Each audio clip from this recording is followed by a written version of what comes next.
Hello friends, welcome to my channel daily current affairs. ఈరోజు మనం March 15, 2025 యొక్క current affairs చూద్దాం. ఫస్ట్ మనకి యునైటెడ్ నేషన్స్ వార్తల్లో ఉంది ఒక ఇనిషియేటివ్తో. యుఎన్ చీఫ్ అయిన ఆంటోనియో గుటెరస్ గారు, సో మనకి యుఎన్ చీఫ్గా ప్రస్తుతం ఆంటోనియో గుటెరస్ గారు విధులు నిర్వహిస్తున్నారు. ఒక ఇనిషియేటివ్ని అనౌన్స్ చేశారు. ఏంటి అంటే UN80 ఇనిషియేటివ్. దీని యొక్క మెయిన్ ఎయిమ్ ఏంటి అంటే to Boost efficiencies under amid uncertainties. So మనకి కొన్నిసార్లు అత్యవసర పరిస్థితులు వస్తాయి కదా, సో ఆ సమయంలో ఎలా ఉండాలి, ఎలా ఎదుర్కోవాలి వాటిని అనే ఒక ఇనిషియేటివ్ అనమాట. నెక్స్ట్ మనకి ఆయుష్మాన్ భారత్. సో మనకి ఆయుష్మాన్ భారత్ PMJAY అంటాం కదా, ఈ స్కీమ్ అనేది ఇప్పుడు మనకి ఢిల్లీలో కూడా అమలుపరుస్తున్నారు అనమాట. So expands to Delhi. So Delhi government కూడా మేము ఈ స్కీమ్ని ఇంప్లిమెంట్ చేస్తాము అని ముందుకొచ్చింది. సో ఇది మనకి చాలా important. Delhi becomes 35th state or యూటీగా అనమాట. సో ఈ స్కీమ్ని ఇంప్లిమెంట్ చేయడంలో ఢిల్లీ 35th నిలిచింది అనమాట. ఇంకొకటి కూడా ఇంపార్టెంట్, ఈ ఆయుష్మాన్ భారత్ అనేది అన్ని రాష్ట్రాల్లో దీన్ని ఇంప్లిమెంట్ చేస్తున్నారు. కాకపోతే ఒక వెస్ట్ బెంగాల్ మాత్రం ఇంకా యాక్సెప్ట్ చేయలేదు, చూడాలి మాది. సో అన్ని స్టేట్స్ ఆర్ యూటీస్లో ఇది యాక్సెప్ట్ చేశారు, ఓన్లీ ఒక వెస్ట్ బెంగాల్ మాత్రం దీన్ని ఇంకా ఇంప్లిమెంట్ చేయట్లేదు. సో ఆయుష్మాన్ భారత్ దాంట్లో ఎన్ని ఇస్తారు అంటే 5 lakhs ఇన్సూరెన్స్ ఉంటుంది. దీన్ని మనకి అక్టోబర్ 29, 2024లో దీన్ని అబోవ్ 70 years వాళ్ళకు కూడా ఇన్సూరెన్స్ ఇస్తాము అని చెప్పేసి ఎక్స్పాండ్ చేశారు. So important. నెక్స్ట్ మనకి ఫైనాన్స్ మినిస్టర్ అయిన నిర్మలా సీతారామన్ గారు ఒకటి లాంచ్ చేశారు. ఏంటి అంటే PM ఇంటర్న్షిప్ మొన్ననే మనం చదువుకున్నాం కదా, సో ఆ PM ఇంటర్న్షిప్కి సంబంధించిన ఒక యాప్ని, సో PMIS యాప్ అనమాట. So PM internship scheme app. దీన్ని ఎవరు డెవలప్ చేశారు అంటే బిసాగ్, అంటే Bhaskaracharya institute of space applications and Jio informatics. So వీళ్ళు ఈ PMIS యాప్ని డెవలప్ చేశారు. దాంతోపాటు ఈ ఇంటర్న్షిప్ స్కీమ్ కోసం ఒక ఫస్ట్ ఇన్స్టాలేషన్ సెంటర్ని కూడా ఓపెన్ చేశారు కోల్కత్తాలో. సో ఈ 2 ఇంపార్టెంట్. నెక్స్ట్ మనకి వాల్యూటిక్స్ రీఇన్సూరెన్స్ అనమాట. వాల్యూటిక్ రీఇన్సూరెన్స్ అనేది ఏంటి అంటే ఇండియాలోనే ఫర్ ద ఫస్ట్ టైం ఒక ప్రైవేట్ రీఇన్సూరర్ అనమాట. ఒక ప్రైవేట్ రీఇన్సూరర్. సో ఆల్రెడీ మనకి జనరల్ ఇన్సూరెన్స్ ఉంటుంది కదా, అది గవర్నమెంట్ రీఇన్సూరర్ అనమాట. ఇప్పుడు ఒక ప్రైవేట్ రీఇన్సూరర్గా వాల్యూటిక్స్ రీఇన్సూరెన్స్ అనమాట. ValueAttics reinsurance set to become India's first private రీఇన్సూరర్.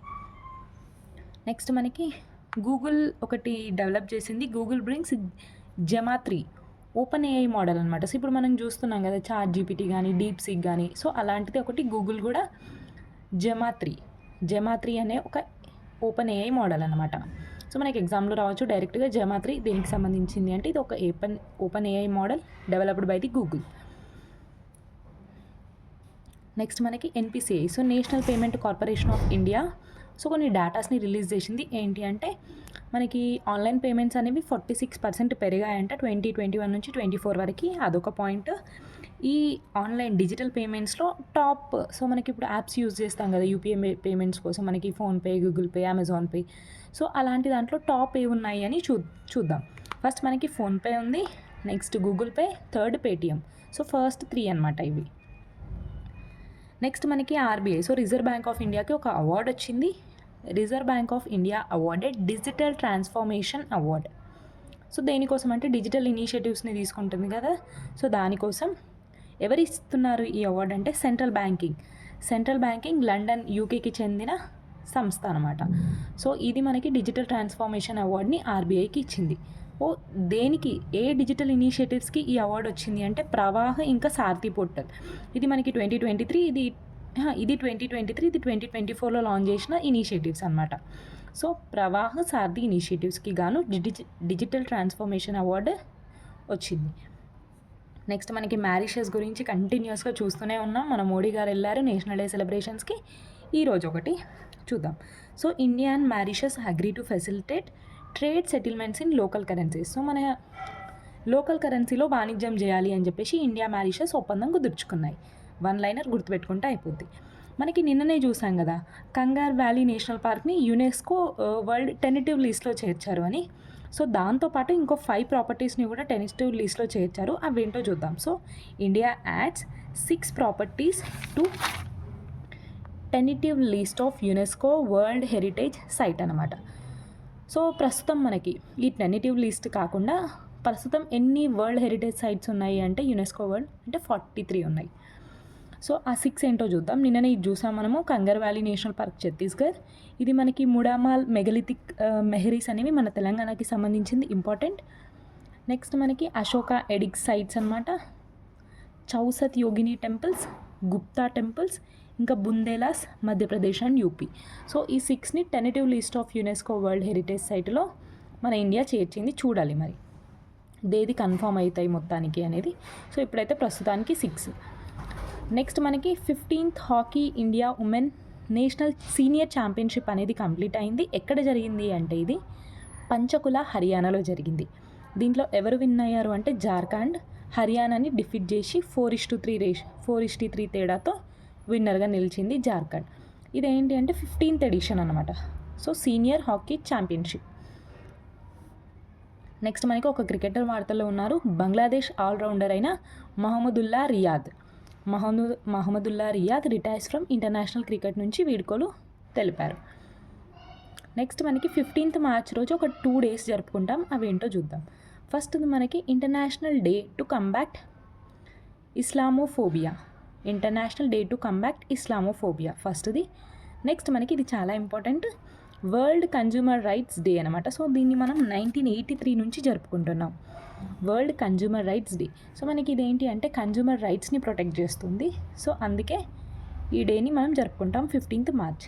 ఈసారి థీమ్ కనుక చూసుకున్నట్టయితే a just transition to sustainable life styles అనమాట. నెక్స్ట్ ఒక మిసైల్ సిస్టమ్ అనమాట. సో పారాషూట్ మిసైల్ సిస్టమ్ని ఎవరు డెవలప్ చేశారు అని మనకి ఎగ్జామ్లో రావచ్చు. Parachute missile system developed by the aerial delivery and research and development establishment అనే ఒక సంస్థ. ఇది డిఆర్డిఓకి అనుబంధంగా పనిచేసే ఒక సంస్థ, ఆగ్రాలో ఉంటుంది.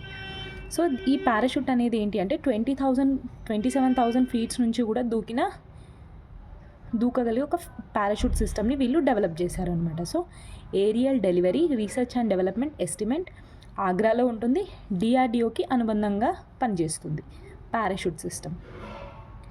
నెక్స్ట్ మనకి ఇండియా అండ్ శ్రీలంక మధ్య మనకి మెడికల్ ఒప్పందం అనేది జరిగింది, అంటే మెడికల్ వాటిలో ఒప్పందం. సో దీంతో పాటు ఇండియా ఒక 50,000 ఫ్యూరోసెమైడ్ ఇంజెక్షన్స్ని శ్రీలంకకి ఇచ్చింది. మనకి ఇది చాలా ఇంపార్టెంట్ అండి, 50,000 ఫ్యూరోసెమైడ్ ఇంజెక్షన్స్ అనమాట. సో మనకి ఇవేంటి అంటే మనకి హార్ట్ పేషెంట్స్కి వాటికి ఎక్కువగా ఈ ఇంజెక్షన్స్ అనేవి యూజ్ చేస్తారు, ఫ్యూరోసెమైడ్ ఇంజెక్షన్స్ అనమాట. శ్రీలంకకి ఇచ్చింది ఇంపార్టెంట్ 50,000 ఇంజెక్షన్స్ని. నెక్స్ట్ మనకి స్పెడెక్స్. సో మనకి నిన్ననే అన్ని వార్తాపత్రికల్లో చూసాం కదా. సో అన్డాకింగ్ అనేది సక్సెస్ఫుల్ అయింది. సో అన్డాకింగ్ అంటేనేమో విడదీయం, 2 శాటిలైట్స్ని విడదీయడం అన్డాకింగ్. డాకింగ్ అంటే 2 శాటిలైట్స్ని స్పేస్లోనే కలపడం అనమాట. సో మనకి ఇది ఎప్పుడు అసలు ఇది ఏంటి అనేది మొత్తం చూద్దాం. సో మనకి లాస్ట్ ఇయర్ December 30, 2024 రోజు PSLV C-60 ద్వారా మనం స్పెడెక్స్ మిషన్కి పూనుకున్నాం కదా. ఇస్రో షార్ నుంచి దీన్ని పంపింది. సో ఇందులో మనకి 2 శాటిలైట్స్ని పంపింది, చేజర్ ఇంకా టార్గెట్. సో ఈ రెండుటిని అంతరిక్షంలోనే డాకింగ్ అన్డాకింగ్ చేస్తారనమాట. సో డాకింగ్ ఎప్పుడు కంప్లీట్ అయింది అంటే January 16, 2025. సో మొన్న రీసెంట్గానే డాకింగ్ కంప్లీట్ అయింది. సో నిన్న మనకి March 13 రోజు అన్డాకింగ్ అనేది సక్సెస్ఫుల్గా కంప్లీట్ చేశారు అనమాట. సో చేజర్ టార్గెట్ 2 శాటిలైట్స్, అవి ఒక్కొక్కటి 220 kgs అనేవి బరువు ఉంటాయి. సో ఈ PSLV C-60లో మనకి 24 పేలోడ్స్ని పంపించారు అనమాట. సో ఈ డాకింగ్ అన్డాకింగ్లో ఇండియా 4th place అనమాట. So already USA, Russia, China 3rd places ఉన్నాయి, 4th placeగా ఇండియా నిలిచింది. సో చాలా ఇంపార్టెంట్ PSLV C-60 ఎగ్జామ్లో రావచ్చు మనకి. ఏం లేదు, డాకింగ్ ఎప్పుడు అన్డాకింగ్ ఎప్పుడు, PSLV C-60 అంటే దాంట్లో ఏ పేలోడ్స్ని పంపారు, శాటిలైట్స్ ఏవి, ఇంత గుర్తుపెట్టుకుంటే చాలు. నెక్స్ట్ మనకి అంగకోట టెంపుల్. సో మనకి అంగకోట టెంపుల్ అంటాం కదా కంబోడియాలో, అక్కడ బుద్ధుని తల భాగం కాకుండా కింది భాగం ఉంటుంది కదా. సో టోటల్గా తల భాగం మినహాయించి బుద్ధుని విగ్రహ భాగం లభ్యమైంది అనమాట. అంగకోట టెంపుల్ కంబోడియాలో ఉంది ఇది. సో దీన్ని ఎవరు కట్టారు అంటే 12th సెంచరీకి చెందిన సూర్యవర్మ, 2వ సూర్యవర్మ దీన్ని ఈ అంగకోట టెంపుల్ని కట్టారనమాట. సో బుద్ధుడి విగ్రహం లభ్యం.